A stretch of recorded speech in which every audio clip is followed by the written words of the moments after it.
আপনারা সবাই এতক্ষণে জেনে গেছেন যে নেপাল সরকার পতন করিয়ে যুব সমাজ চাইছে দুর্নীতিমুক্ত এক নতুন সরকারের। সমস্ত নেপাল জুড়ে সেনা দখল নিয়ে নিয়েছে। সেনা প্রধান জেনারেল রাজ দেশবাসীকে শান্ত থাকার উদ্দেশ্যে বার্তাও দিয়েছেন। আর তার মধ্যে থেকে একটা ঘটনা তুলে নিয়ে এসছে এনডিটিভির এক সাংবাদিক বন্ধু। এখানে একদল যুবক বলছে যে আমাদের মোদির মতন প্রধানমন্ত্রী চাই।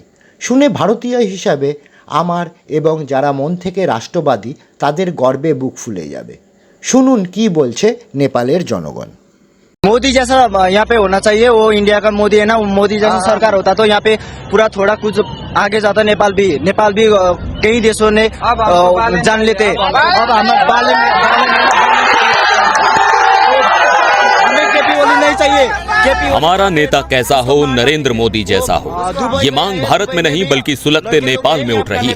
नेपाल की युवा जेनजी पीढ़ी का कहना है कि उन्हें केपी शर्मा ओली नहीं, भारत के पीएम नरेंद्र मोदी जैसा ही प्रधानमंत्री चाहिए। एनडीटीवी संवाददाता आदित्य राज कौल से नेपाल के युवा और क्या बोले, आप खुद सुनिए।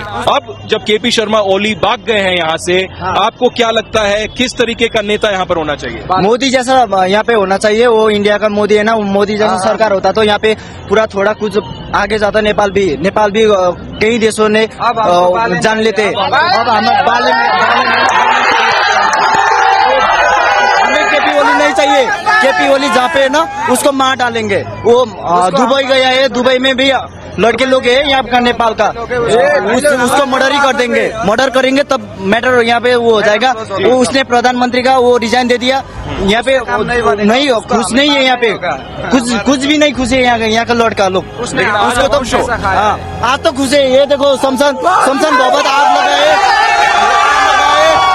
आज नेपाल बहुत खुश है, इसीलिए है ना अब सब वो मोदी जैसा सरकार आना चाहिए। लेकिन अब बालिन आ जाएंगे यहाँ पे बालिन को। Well, there are celebrations clearly outside. Thousands of people coming together, youth coming together. They're saying they need a prime minister exactly like Narendra Modi for their progress, for their development. Not a KP Sharma Oli, but India's Narendra Modi. আপনারা দেখলেন নেপালবাসীর মনে মোদির প্রতি কত গভীর ভালোবাসা এবং শ্রদ্ধা।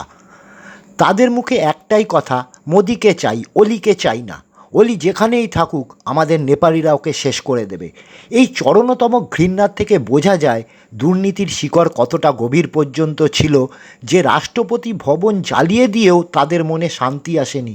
তারা যে কজন মন্ত্রীকে পেয়েছে তাদেরকেও রাস্তা দিয়ে মারতে মারতে নিয়ে গেছে, জামা কাপড় ছিঁড়ে দিয়েছে, এমনকি প্রাক্তন প্রধানমন্ত্রীর স্ত্রীকেও তারা মেরে দিয়েছে।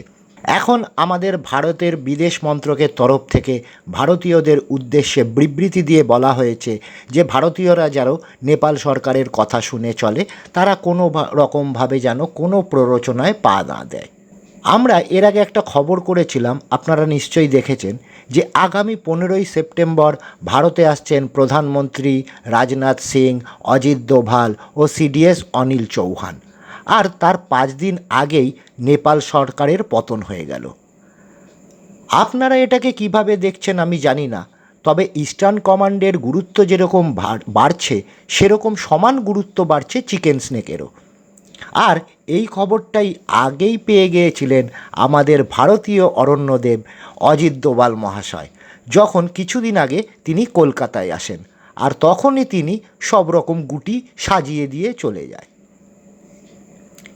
নেপাল দিয়ে ভারতে পাকিস্তানি জঙ্গির প্রবেশ করানোর অনেক রকম চেষ্টা করানো হয়েছে, তার সমস্ত ঘটনাই আমাদের লোকচক্ষুর সামনে এসছে।